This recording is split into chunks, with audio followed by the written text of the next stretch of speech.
Bienvenue. Le film commence avec Kate Dibiasky, fraîchement diplômée de l'Université d'État du Michigan, explorer les confins de l'univers à travers l'objectif puissant du télescope Subaru lorsqu'une vision stupéfiante captura son attention. Une comète colossale filant à une vitesse vertigineuse vers une trajectoire inexplorée. Cette découverte monumentale, l'une des plus marquantes du siècle, allait propulser Kate au rang d'héroïne scientifique, reconnue comme l'architecte principal de cette révélation cosmique. Dès que la nouvelle atteignit les oreilles de son mentor, le professeur Randall Mindy, une vague d'euphorie le submergea. Il explosa de joie et se joignit aux festivités avec l'ensemble des étudiants, célébrant le triomphe de Kate. Ensemble, ils baptisèrent l'astre errant Comète Dibiasky en hommage à sa perspicacité. Intrigués, les étudiants pressèrent Randall de questions. Quelle était la dimension exacte de cette comète, sa vélocité fulgurante, et surtout, sa destination précise? Randall s'attela au calcul avec diligence, mais les résultats qui émergèrent le plongèrent dans une panique glaçante. Il congédia promptement les étudiants, les renvoyant à leur domicile, et révéla à Kate, dans un murmure chargé d'angoisse, que la comète mesurait environ 9 km de diamètre et qu'elle fonçait droit vers la Terre à une allure effrénée de 25 000 km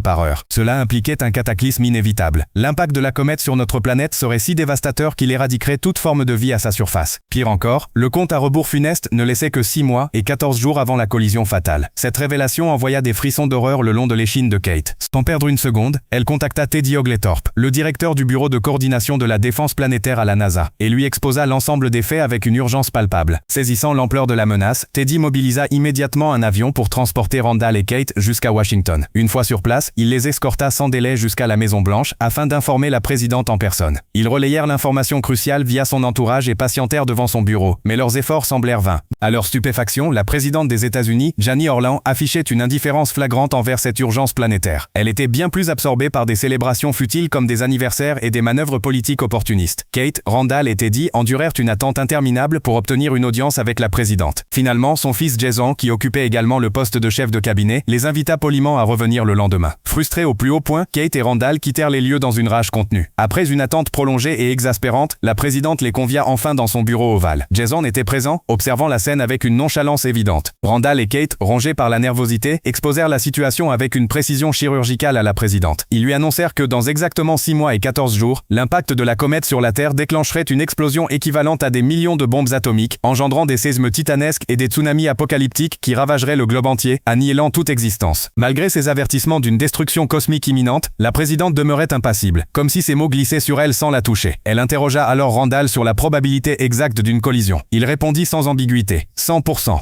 Pourtant, la présidente semblait bien plus obsédée par sa propre préservation politique que par le destin de l'humanité. Elle évoqua les élections législatives imminentes et argua que révéler au public une apocalypse imminente pourrait coûter cher à son parti en termes de vote. Elle intima à Randall et Kate de maintenir un silence absolu jusqu'après les scrutins, précisant que toute action ne serait entreprise qu'ensuite. Kate, Randall et Teddy restèrent bouche bée sidérés par cette réaction. Randall tenta de raisonner la présidente, expliquant qu'une fenêtre d'opportunité subsistait encore. Des missiles nucléaires pourraient être lancés pour pulvériser la comète dans le vide spatial, ou au minimum, altérer sa trajectoire mortelle. Tout délai supplémentaire risquait de sceller leur sort à tous. Néanmoins, la présidente Orland balaya ses arguments d'un revers de main, refusant catégoriquement d'entendre raison. Randall, Kate et Teddy émergèrent de la Maison-Blanche dans un état d'incrédulité profonde, incapables d'assimiler qu'une crise d'une telle magnitude soit reléguée au second plan pour des motifs électoraux triviaux. Pourtant, Randall et Kate, animés d'une détermination farouche, refusèrent de capituler. Ils résolurent d'alerter l'opinion publique par leurs propres moyens, dans l'espoir que la pression populaire contraindrait le gouvernement à intervenir. Pour cela, ils se tournèrent vers les médias, bastion de la transparence. Le compagnon de Kate, Philip, exerçait le métier de journaliste chevronné. Il orchestra une entrevue avec des reporters influents et le rédacteur en chef du prestigieux New York Herald, où Randall et Kate divulguèrent l'intégralité des détails sur la comète, accusant par la même occasion la présidente de camoufler cette catastrophe imminente dans le seul but de sauvegarder son pouvoir. Les journalistes, ébahis par ces révélations explosives, accordèrent à Randall et Kate une plateforme inestimable, une apparition dans l'émission vedette The Daily Rip. Ce programme télévisé, animé par 2 présentateurs charismatiques qui disséquaient l'actualité avec des invités d'exception, captivait un auditoire mondial. Le jour suivant, Randall et Kate se rendirent au studio de The Daily Rip, le cœur battant. Mais avant leur intervention, les animateurs s'attardèrent sur une interview avec la superstar de la pop, Riley Benna. Celle-ci venait de mettre un terme à sa relation tumultueuse avec DJ Cello, une rupture qui enflammait les réseaux sociaux et monopolisait les ondes. Pour maximiser les audiences, les chaînes priorisaient ce ragot sentimental futile, reléguant au second plan l'annonce d'une extinction planétaire. Après une attente interminable, Randall et Kate furent enfin introduits sur le plateau. Là, ils lancèrent un cri d'alarme à l'échelle globale, informant le monde que dans précisément 6 mois, une comète gigantesque s'abattrait sur la Terre, semant une dévastation absolue. farfelus. Mais au lieu de les prendre au sérieux, les animateurs de l'émission se sont mis à rire. Ils se sont moqués de Randall et Kate devant tout le monde et leur ont même suggéré de consulter un psychologue. Furieuse, Kate a perdu son sang-froid. Elle s'est mise à crier en direct, expliquant au public que ce n'était pas une blague. Elle a averti que dans 6 mois, une comète allait réellement percuter la Terre. Et si rien n'était fait immédiatement, tous les êtres vivants sur la planète en subiraient les conséquences. Sur ces mots, Kate a quitté le studio en larmes. Mais personne n'était encore prêt à croire à la vérité. Les animateurs ont affirmé au public qu'il s'agissait d'une simple farce. Peu après, Randall et Kate ont consulté les audiences de l'émission, qui montraient clairement que le public était davantage intéressé par l'histoire d'amour de Riley et DJ Cello.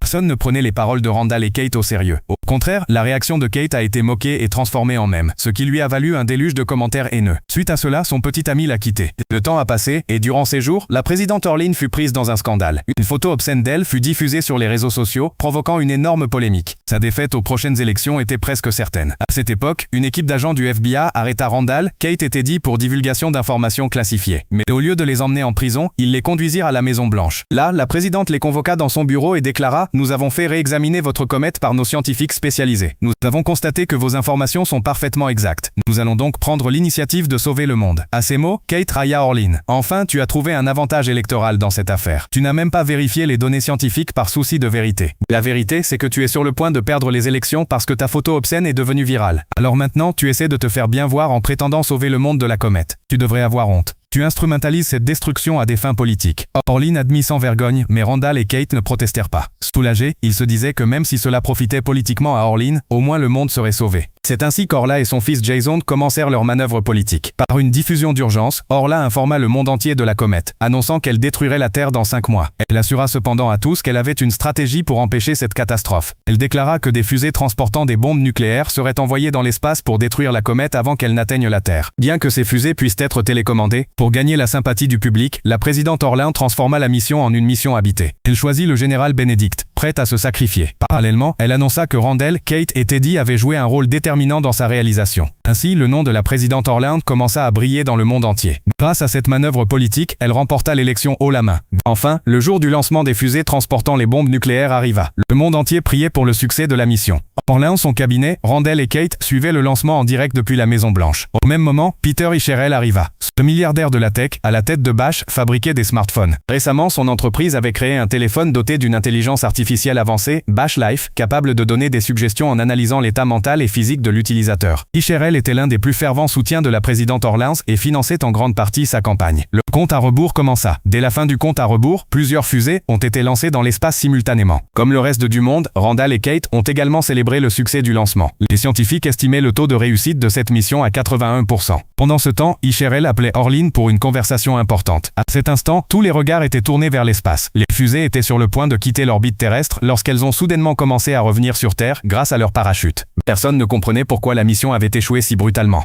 Randall, Kate et Teddy étaient assis dans une pièce, leur inquiétude grandissant à chaque instant. Orlin était en pleine réunion avec ses collaborateurs lorsque Jason entra et dit à Randall « Dr Randall, à compter d'aujourd'hui, vous êtes le conseiller scientifique principal de la Maison Blanche. Le président vous a convoqué à une réunion immédiatement. » Randall n'en croyait pas ses oreilles. Il se rendit dans la salle de réunion avec Jason, où tous étaient impatients de savoir pourquoi leur mission avait échoué. C'est alors qu'Isherell prit la parole. Il déclara « Comme vous le savez tous, les ressources minérales terrestres sont limitées. Les minéraux utilisés pour fabriquer les téléphones portables et les ordinateurs, tels que le néodyme, le droprosium, l'yttrium et d'autres encore, seront bientôt épuisés. Mais nous avons trouvé une solution. Nos astrogéologues ont découvert que la comète que nous considérons comme une menace regorge en réalité de ces minéraux. Elle contient des ressources d'une valeur de 140 000 milliards de dollars. À ces mots, Randall s'exclama avec colère. Alors c'est pour cela que vous avez annulé la mission de destruction de la comète. Juste pour l'exploiter et récupérer ces minéraux. Mais une fois la Terre détruite, qu'allez-vous faire de cet argent? Isherell répondit calmement. Je reconnais que la comète peut détruire la planète entière. Mais que se passerait-il si elle était découpée en plus petits morceaux?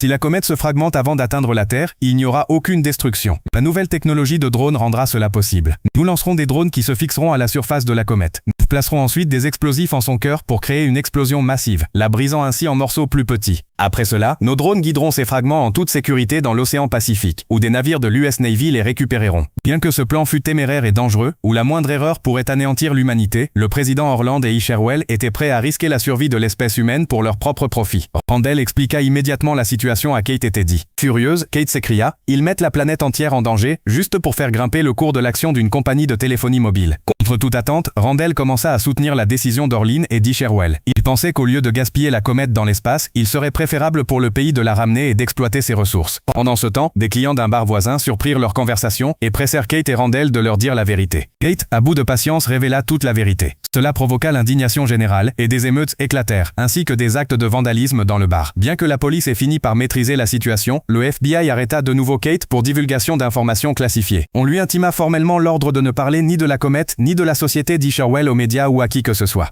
Elle fut relâchée à cette condition. Abattue, Kate abandonna tout et retourna vivre chez ses parents. Malheureusement, ces derniers lui refusèrent l'accès à la maison. Ils soutenaient la présidente Orlen et la mission d'Isherwell visant à extraire des minéraux de la comète. Orlen avait menti au peuple, affirmant que la comète ne percuterait pas la Terre et que s'ils parvenaient à la capturer, leur pays deviendrait le plus riche du monde. Elle avait promis que personne ne serait au chômage et que chacun vivrait dans l'opulence. Ainsi, la présidente aveugla la population avec de fausses promesses d'emploi et d'argent. Le public croyait davantage aux mensonges d'Orlen qu'aux preuves scientifiques. Les parents de Kate étaient parmi ceux-là.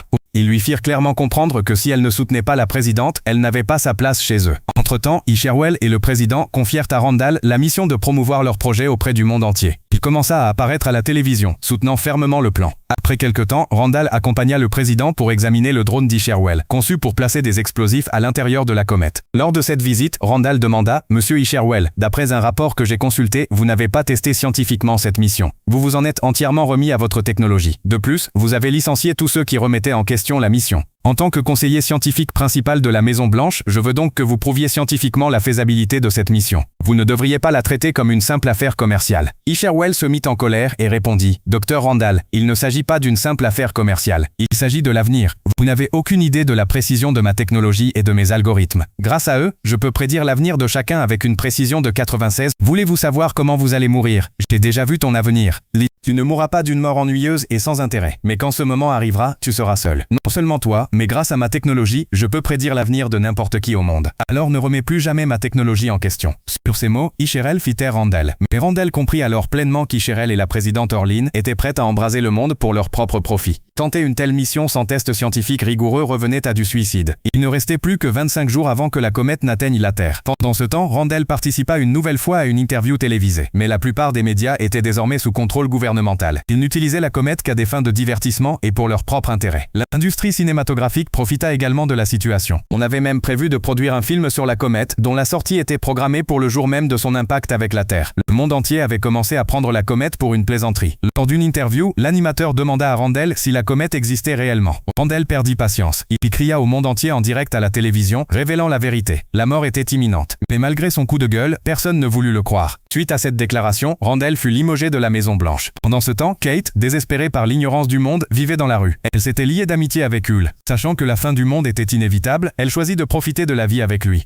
Une nuit, elle aperçut une lumière brillante dans le ciel. C'était la comète, qui s'était rapprochée si près de la Terre qu'on pouvait la voir à l'œil nu. Face à cette mort imminente, la peur commença à se répandre. Randall et Kate se sont retrouvés, et avec Teddy, ont recommencé à alerter le public, affirmant « c'est la comète qui arrive pour détruire la Terre ». Ensemble, ils ont lancé la campagne « Just Look Up », incitant les gens à regarder le ciel et à constater le danger par eux-mêmes. Ils espéraient ainsi faire pression sur le gouvernement pour qu'il agisse. La campagne a pris de l'ampleur, de nombreuses célébrités, dont la chanteuse Riley Baina et le DJ Tsello, sortant des chansons pour soutenir le mouvement Just Look Up et sensibiliser le public. Mais la présidente Orland a réagi en accusant Randall et Kate de répandre des mensonges pour effrayer la population. Elle a assuré que la comète ne percuterait pas la Terre, lançant sa propre campagne Don't Look Up. Cela a créé une profonde division sur les réseaux sociaux. Ceux qui croyaient au danger soutenaient le mouvement Just Look Up, tandis que ceux qui faisaient aveuglément confiance à la présidente soutenaient Don't Look Up. Pendant ce temps, Randall, Kate et Teddy comprenaient qu'Orland privilégierait toujours ses propres intérêts. Leur seul espoir résidait dans le soutien des autres pays. Puisque Orland et Isherwell avaient refusé de partager les minéraux de la comète avec le monde, la Russie, l'Inde et la Chine entreprirent une mission conjointe pour la détruire. Malheureusement, leur fusée, construite à la hâte, explosa avant même son lancement. Cet événement anéantit le dernier espoir de Randall, Kate et Teddy. La comète s'était dangereusement approchée de la Terre. Face à cette menace imminente, les gens ouvrirent enfin les yeux. Ils comprirent que le président les avait trompés depuis le début. Mais il était trop tard. Dans quelques heures, la comète percuterait la Terre, et plus personne ne pouvait l'arrêter. Désespérés, les gens du monde entier se mirent à prier pour le succès de la mission d'Orland et d'Isherwell.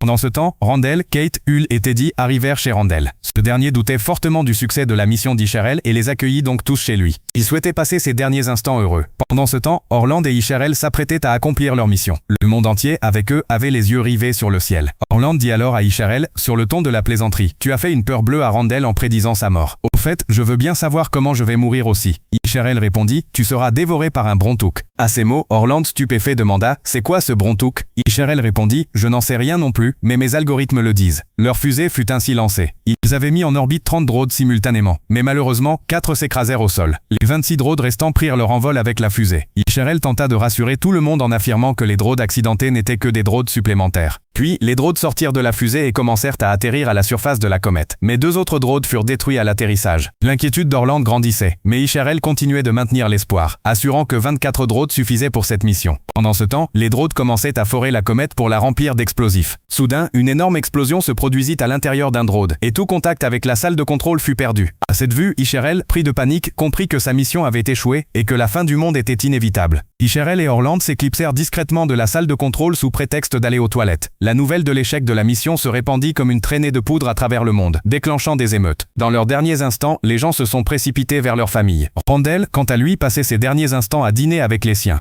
C'est alors qu'il reçut un appel d'Orland. Elle lui confia qu'elle prestait l'échec de la mission et qu'elle avait déjà construit un vaisseau pour quitter la Terre et s'échapper. Son vaisseau pouvait accueillir 2000 personnes. Elle proposa à Randall de l'accompagner, mais celui-ci préférait rester auprès des siens plutôt que de vivre comme un lâche. Il refusa son offre et lui conseilla de profiter de son fils, Jason. Mais Orland se souvint alors qu'en fuyant, elle avait oublié Jason. Ce dernier attendait toujours son retour des toilettes de la salle de contrôle. Au même moment, la comète percuta la Terre, provoquant une explosion si cataclysmique que la planète entière fut détruite en un instant. Le souffle fut si violent que les débris terrestres furent dispersés dans l'espace. Toute vie sur Terre fut anéantie. Mais à cet instant précis, un vaisseau quitta la Terre et prit la direction de l'espace. Il appartenait à Isherel, et à son bord, lui et de nombreuses personnes fortunées avaient échappé à la destruction. C'était un vaisseau sophistiqué, conçu pour trouver par lui-même une planète semblable à la Terre et emmener Isherel, Orland et les autres survivants. Tous furent placés en hibernation profonde dans des capsules leur permettant de survivre des milliers d'années. Après un long voyage d'environ 22 000 ans, le vaisseau découvrit enfin une planète semblable à la Terre. Les capsules des survivants furent éjectées à la surface.